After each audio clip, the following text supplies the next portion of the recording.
नमस्कार, नेपाल डायरीमा यहाँलाई स्वागत छ। सुरु गरौं आजका प्रमुख समाचारबाट।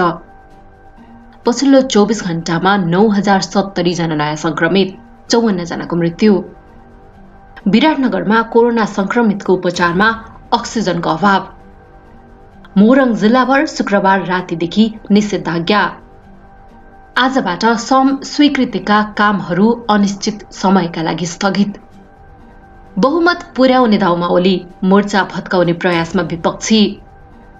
प्रादेशिक अस्पताल जनकपुरको भेन्टिलेटर बिग्रिएपछि कोरोनाका बिरामीको अवस्था गम्भीर। रूपन्देहीमा खाद्यान्न र अत्यावश्यक बाहेक सबै उद्योग बन्द। शेरबहादुर देउबा र माधव नेपाल बीच बुढा नीलकण्ठमा भेटवार्ता। बादललाई सम्मानजनक रूपमा राष्ट्रसभामा ल्याउने तयारी। संकटमा कालोबजारी, 4 गुणा बढी मूल्यमा रेमडेसिभिर बेच्न खोज्ने पक्राउ। मेयरले आफू चढ्ने गाडीलाई कोरोना संक्रमितको एम्बुलेन्स बनाए, मेयर स्कुटरमा सवार हुँदै। कंग्रेसले बोलायो शनिबारका लागि संसदीय दलको बैठक। झापामा निषेधाज्ञा थप कडाई, यातायात पूर्ण बन्द। काठमाडौँमा तरकारीको मूल्यमा गिरावट। भारतमा कोरोनाको तेस्रो लहरको डर, स्थानीय भेरिएन्टका कारण अवस्था भयावह। यो सँगै अब सुरु गरौं समाचार विस्तारमा। पछिल्लो 24 घण्टामा 9070 जनामा कोरोना भाइरस संक्रमण पुष्टि भएको छ। पछिल्लो 24 घण्टामा कोरोना भाइरस संक्रमणका कारण 54 जनाको मृत्यु भएको छ भने 2707 जना संक्रमण मुक्त भएका छन्। स्वास्थ्य तथा जनसङ्ख्या मन्त्रालयका अनुसार 20,367 पीसीआर परीक्षण र 8,970 र 775 एन्टिजेन परीक्षणमा 100 जना गरी 9070 जनामा संक्रमण पुष्टि भएको हो। कोरोना संक्रमितको संख्या दैनिक 500 देखि 600 सम्म बढ्न थालेपछि प्रदेश 1 को राजधानी विराटनगरमा सञ्चालित निजी अस्पतालमा अक्सिजनको अभाव हुन थालेको छ। दैनिक संक्रमितहरू थपिँदै जाँदा सरकारसँग 100 बेडको सम्झौता गरेको अस्पतालमा बेडको अभाव भएका कारण बेड संख्या पनि थप्नुपर्ने निजी अस्पतालहरूले बताएका छन्। आफ्नै अस्पतालमा अक्सिजन प्लान्ट भए पनि अपुग भएर बाहिरबाट अक्सिजन मगाउनु परेको नोभेल शिक्षण अस्पतालका प्रबन्धक नारायण दाहालले जानकारी दिनुभयो। यता विराटनगरमा सञ्चालित कोशी कोभिड-19 उपचार केन्द्रमा गम्भीर लक्षण सहितका संक्रमितको मात्र भर्ना लिने भएकाले सबै संक्रमितलाई अक्सिजनमा राखेर उपचार गरिरहेको अस्पतालका व्यवस्थापक बैजनाथ शाहले जानकारी दिनुभयो। उहाँले कोभिड अस्पतालमा सिरियस संक्रमित मात्र आउने गरेको बताउनुभयो। व्यवस्थापक बैजनाथ शाह कोशी कोभिड-19 उपचार केन्द्र विराटनगरमा सिरियस संक्रमितहरू अस्पताल आउने गरेकाले प्राय सबै संक्रमितलाई अक्सिजन सहित उपचार गर्नुपर्ने बाध्यता भएको बेला अक्सिजन अभावमा कतिपय संक्रमितले उपचार नपाएर मृत्यु समेत भएको छ। प्रदेश 1 मा 32,000 सक्रिय संक्रमितहरू रहेका छन्। प्रदेश 1 मा दैनिक 3 देखि 6 जनाको कोरोना संक्रमणका कारण मृत्यु भइरहेको छ। कोरोना संक्रमण रोकथाम तथा नियन्त्रणका लागि मोरङमा शुक्रबार रातिदेखि 1 हप्ता निषेधाज्ञा घोषणा भएको छ। बिहीबार बसेको जिल्ला कोरोना संक्रमण व्यवस्थापन समितिको बैठकले शुक्रबार राति 12 बजेदेखि र जेठको रातिसम्म जिल्लाभर निषेधाज्ञा जारी गर्ने घोषणा गरेको हो। यसअघि मोरङको विराटनगर महानगरपालिका र आसपासका बुढीगंगा, कटहरी र जदहा गाउँपालिकामा मात्र 18 वैशाख रातिदेखि 24 वैशाखसम्म निषेधाज्ञा जारी गरेको थियो। नेपाल भारत सीमा क्षेत्रमा फैलिरहेको कोरोना भाइरस संक्रमणलाई रोकथाम गर्न थप एक साता जिल्लाभर निषेधाज्ञा जारी गर्नु परेको मोरङका प्रमुख जिल्ला अधिकारी केशहरी निरोलाले बताए। निषेधाज्ञाको समयमा हरेक दिन बिहान 10 बजेसम्म अत्यावश्यक उपभोग्य वस्तुका पसलहरू मात्र खोल्न अनुमति दिएको छ। निषेधाज्ञा उल्लङ्घन गर्नेहरूलाई संक्रामक रोग नियन्त्रण ऐन 2020 अनुसार प्रहरीले नियन्त्रणमा लिएर कानुनी कारबाही गर्दै आएको छ। अन्तर्राष्ट्रिय हवाई उडानमा रोक लगाएसँगै शुक्रबारदेखि वैदेशिक रोजगार सम्बन्धी सम स्वीकृतिका कामहरू पनि अनिश्चितकालका लागि स्थगित गरिएको छ। अन्तर्राष्ट्रिय उडान बन्द रहेसम्मका लागि अन्तिम श्रम स्वीकृति तथा नयाँ श्रम स्वीकृति भौतिक रूपमा उपस्थित भएर लिनुपर्ने पुनः श्रम स्वीकृतिका कामहरू स्थगित गरिएको वैदेशिक रोजगार कार्यालय वैदेशिक रोजगार विभागले जनाएको छ। अनलाइनबाट पुनः श्रम स्वीकृति लिने काम भने जारी राखिएको जनाइएको छ। बिहिबार रातिदेखि लागू हुने गरी अन्तर्राष्ट्रिय उडानहरू अनिश्चितकालका लागि बन्द हुँदैछन्। यसबीचमा भारतसँगको उडान मात्र सातामा 2 पटक हुनेछ। प्रधानमन्त्री केपी शर्मा ओलीले सोमबार संसदमा विश्वासको मत लिने तयारीमा छन्। विपक्षी मोर्चाले तत्काल अविश्वासको प्रस्ताव ल्याउन नसक्ने उनको बुझाइ छ, त्यसैले उनी संसदमा यसलाई फेस गर्न अग्रसर छन्। ओलीले पुस 5 गते संसद भङ्ग गरेर प्रतिगामी कदम चालेपछि प्रतिपक्षी नेपाली कांग्रेस लगायत नेकपा रहँदैका दाहाल नेपाल खेमा र जनता समाजवादी पार्टी जसपा मिलेर ओलीको बहिर्गमनको अनेकन प्रयास गरे, तर ओलीले राजीनामा दिएनन्। बरु बिस्तारै उनले जसपाको एक खेमालाई आफूतिर तान्न सफल भए। जसपा अध्यक्ष महन्त ठाकुर र वरिष्ठ नेता राजेन्द्र महतोले ओलीलाई साथ दिएपछि उनी बलियो बन्न थाले, जसले ओली विरुद्ध अविश्वासको प्रस्ताव ल्याउने नेकपा माओवादी र कांग्रेसको हिम्मत जुट्न सकेन। विपक्षीको मोर्चामा फरक पार्टीको अभ्यास गरिरहेको एमालेकै नेता माधव कुमार नेपाल पनि सामेल छन्। नेता नेपालले बुधबार माओवादी अध्यक्ष प्रचण्ड र जसपा अध्यक्ष महन्त ठाकुरसँग हात्तीवनमा पुगेर भेटवार्ता गरे। साबिक नेकपामा रहँदै ओलीको राजीनामा माग्दै आएको नेता नेपालले कुनै हालतमा ओली विरुद्ध जाने र समर्थन गर्न नसक्ने बताइसकेको छ।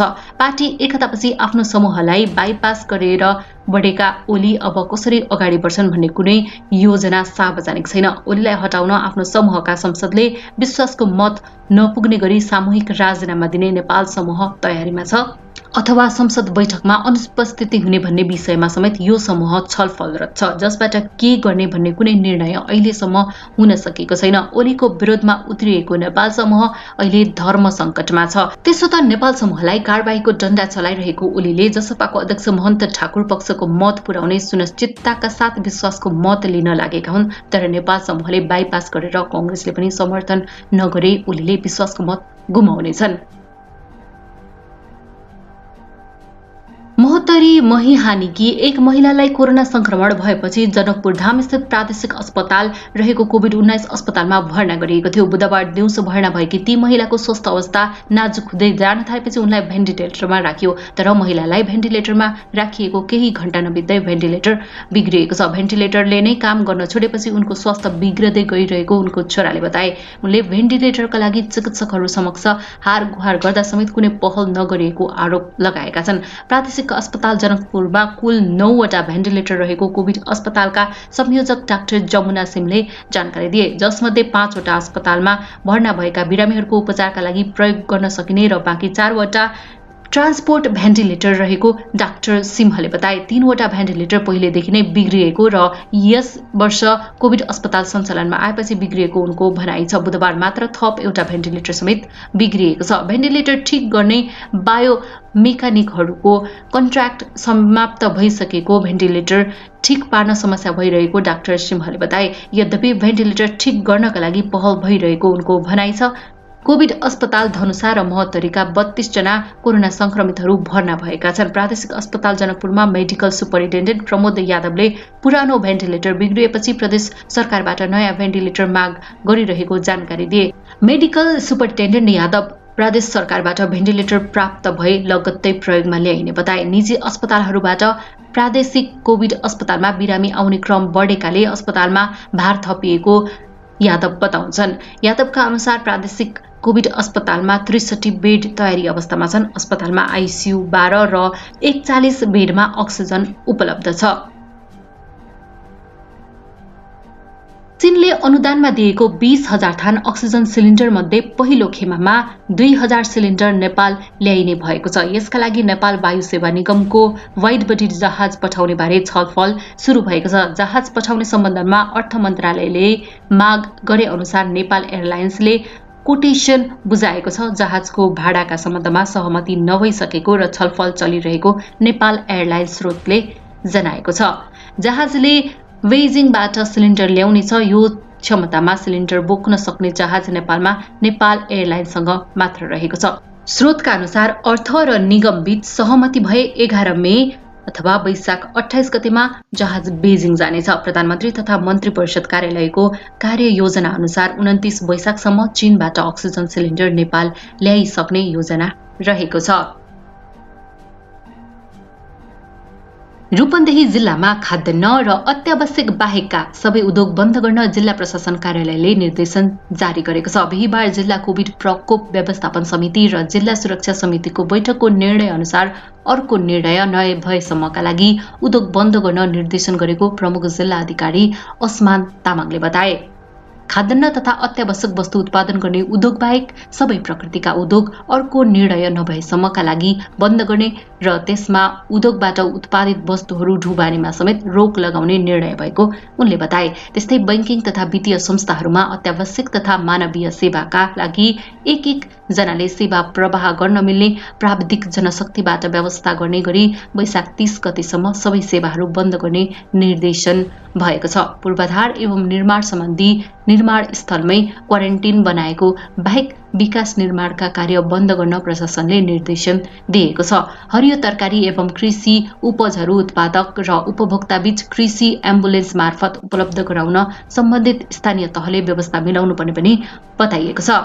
अत्यावश्यक उपभोग्य वस्तु वा सेवाको आपूर्तिमा कृत्रिम अभाव सृजना गरेमा, मूल्य वृद्धि गरेमा, जम्माखोरी गरेमा, लुकाउने वा सहज आपूर्तिमा अवरोध गरेमा सो कार्य गर्ने उप कानून बमोजिम कारबाही हुने जिल्ला प्रशासन कार्यालयले जनाएको छ।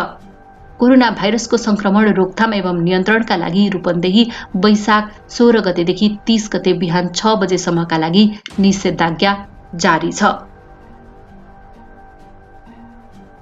नेपाली कांग्रेसका सभापति शेरबहादुर देउबा र एमालेका वरिष्ठ नेता माधव कुमार नेपाल बीच भेटवार्ता भएको छ। बिहीबार साँझ भेटवार्ताका लागि नेता नेपाल देउबा निवास बुढा नीलकण्ठ पुगेका हुन्। प्रधानमन्त्री केपी शर्मा ओलीले विश्वासको मत लिनका लागि 27 गते संसद बैठक बोलाएका छन्। सो बैठकमा ओलीलाई असफल बनाउनका लागि रणनीति तय गर्न भएको यो भेटवार्तालाई अर्थपूर्ण रूपमा लिएको छ।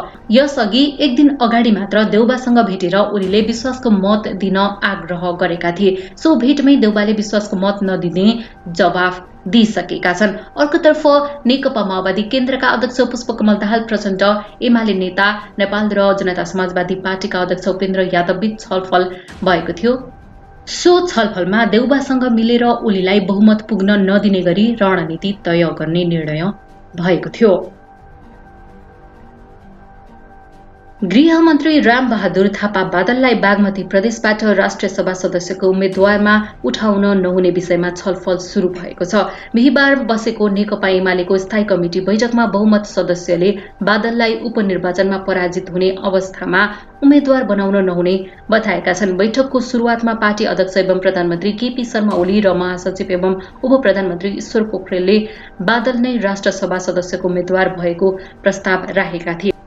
तर बैठकमा उपस्थित बहुमत स्थायी कमिटी सदस्यहरूले बादल नेकपा एमालेको नेता भएका कारण विपक्षीले संयुक्त उम्मेद्वार खडा गरेकाले बादलको ठाउँमा अर्को उम्मेद्वारलाई पठाउनुपर्ने बताएका थिए। 4 दलले गठबन्धन गरेको अवस्थामा बादललाई उठाएर रिक्स लिन नहुने उनीहरूको भनाइ थियो। बैठकमा बादललाई रामनारायण बिडारीको ठाउँमा ल्याउनुपर्ने विषयमा समेत छलफल भएको स्थायी कमिटी सदस्यले जानकारी दिए। बिडारी राष्ट्रपतिबाट मनोनित सदस्य हुन्। संविधानको धारा 86 को उपधारा 2 को खण्ड ख बमोजिम राष्ट्रसभा सदस्यमा 3 जनालाई सरकारको सिफारिसमा राष्ट्रपतिले नियुक्ति गर्ने व्यवस्था छ। एमालेकै माधव नेपाल समूह सहित नेपाली कांग्रेस, माओवादी केन्द्र र जनता समाजवादी पार्टीले संयुक्त उम्मेद्वार खडा गरेका छन्। उनीहरूले नेपाल समूहका नेता डाक्टर खिमलाल देवकोटालाई उम्मेद्वार बनाएका छन्। नेपाल समूहले बादललाई सपोर्ट नगर्ने बताइसकेको छ। राष्ट्रसभातर्फ बागमती प्रदेशको उपनिर्वाचन जेठ 6 गते गर्ने कार्यतालिका सार्वजनिक भएको छ।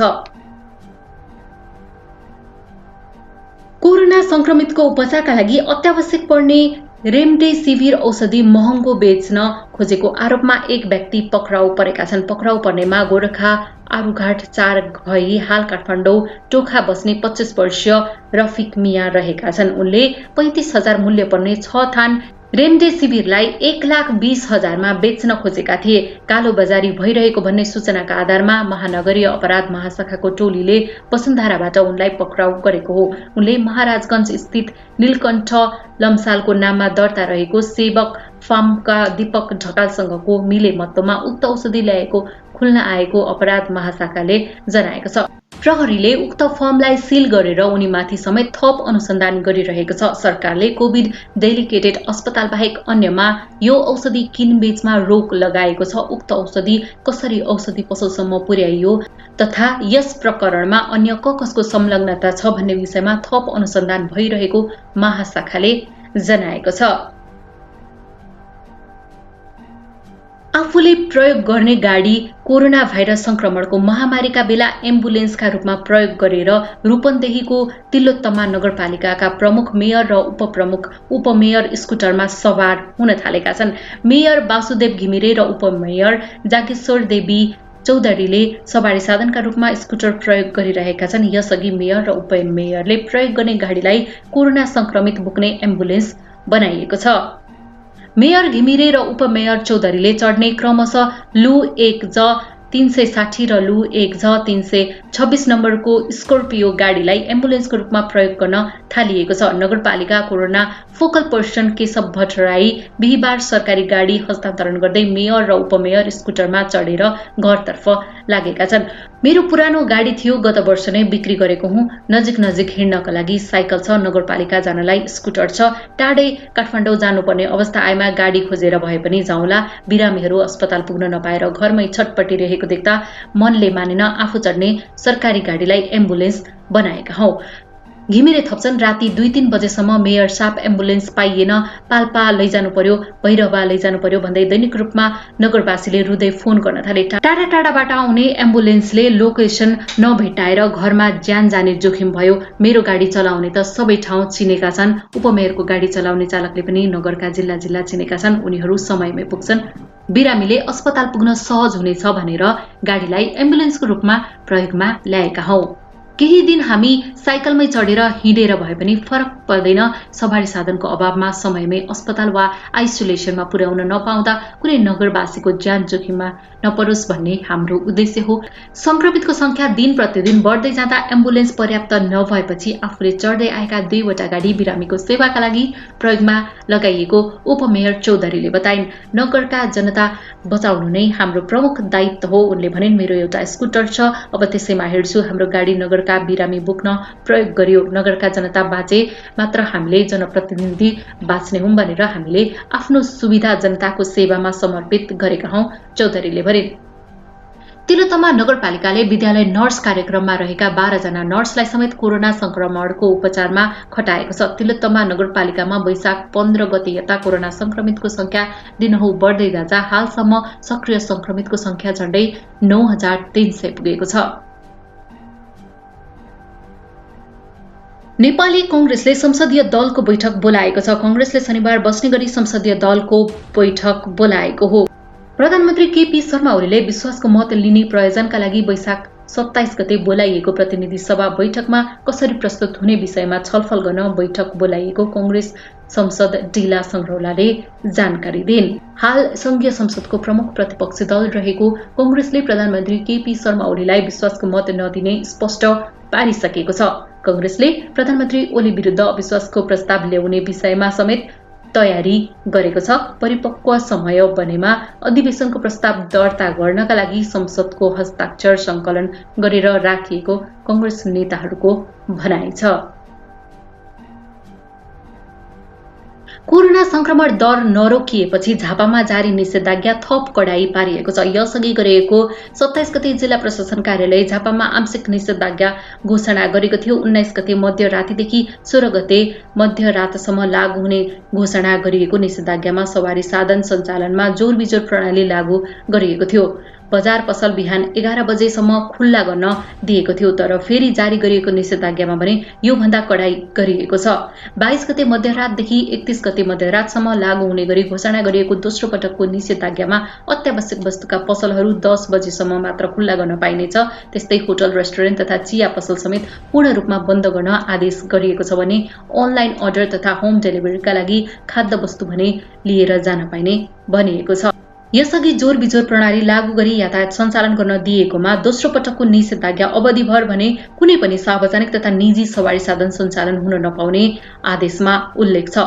अत्यावश्यकीय सेवाका सवारी साधन भने निषेधाज्ञा अवधिमा पनि चल्नेछन्। त्यस्तै वैवाहिक कार्यक्रममा बढीमा 25 जना भेला हुने, बढीमा 10 जना जन्ती जान र बढीमा 2 वटा सवारी साधन मात्र प्रयोग गर्न भनिएको छ।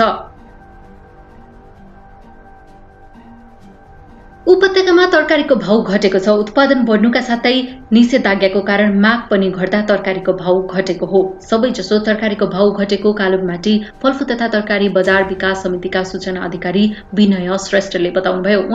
उहाँका अनुसार धेरै जसो तरकारीको भाउ 5 देखि 10% सम्म घटेको छ भने केही तरकारीको भाउ निकै नै घटेको छ।